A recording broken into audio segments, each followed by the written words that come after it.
I recently ditched my bass amp for a piece of gear that fits inside this box. But here's the thing, there's nothing wrong with my amp. It still works fine, it still sounds great, but ever since I've made the switch, this has been responsible for me getting some of the best onstage sound at gigs I've ever had in my life. So, should you get rid of your amp? Exactly what is this? And will it actually get you the best onstage sound you've ever had at a gig? Before we can answer those questions and see exactly what's inside this mystery box, we first need to understand why bass players love their bass amps so much.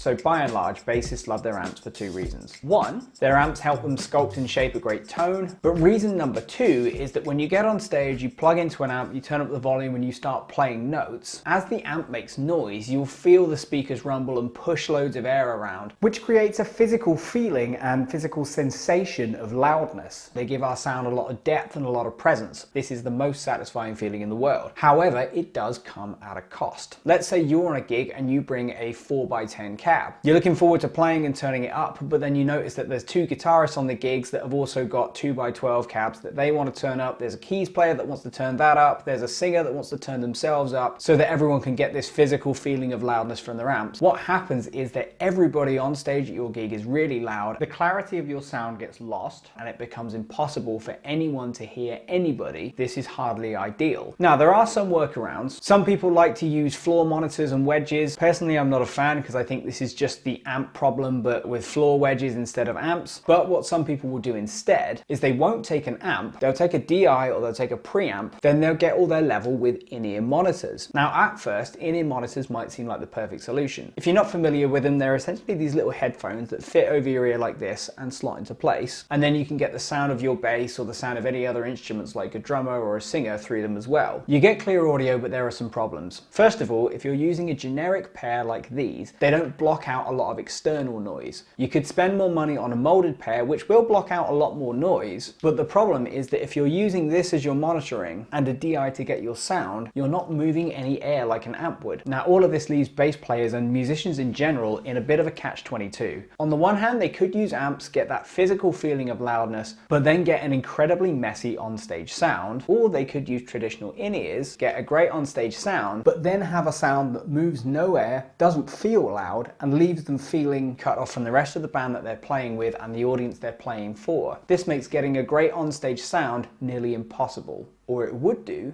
if all of that was still true. Enter the mystery box.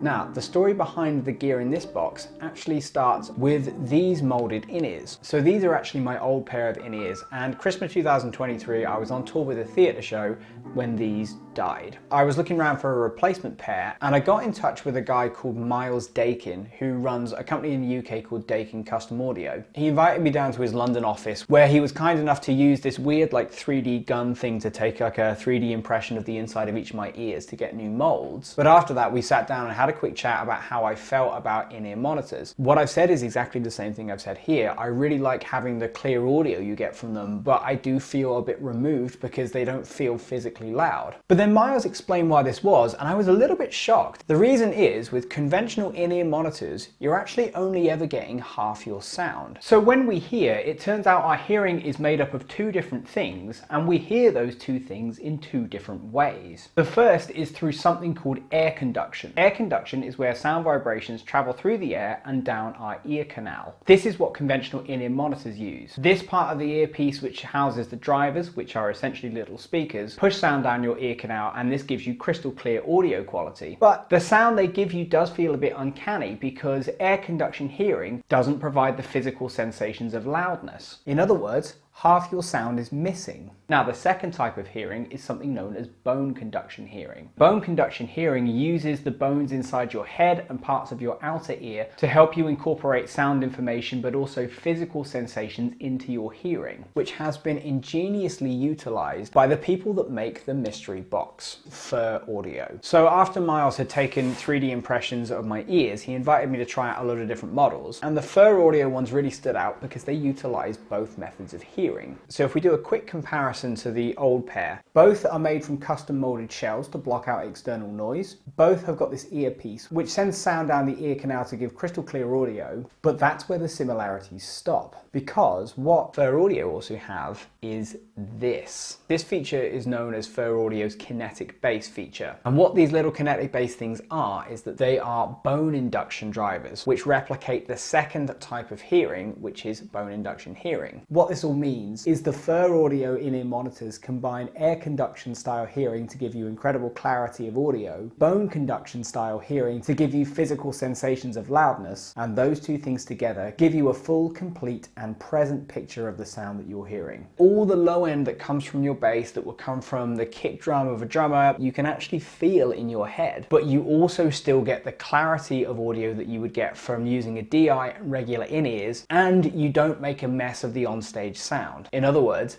this is the best of all worlds. But this creates a big problem. If you want to get the perfect onstage sound at your next gig, does that mean it's time to sell your bass amp and transfer over to something like Kinetic bass in-ear monitors?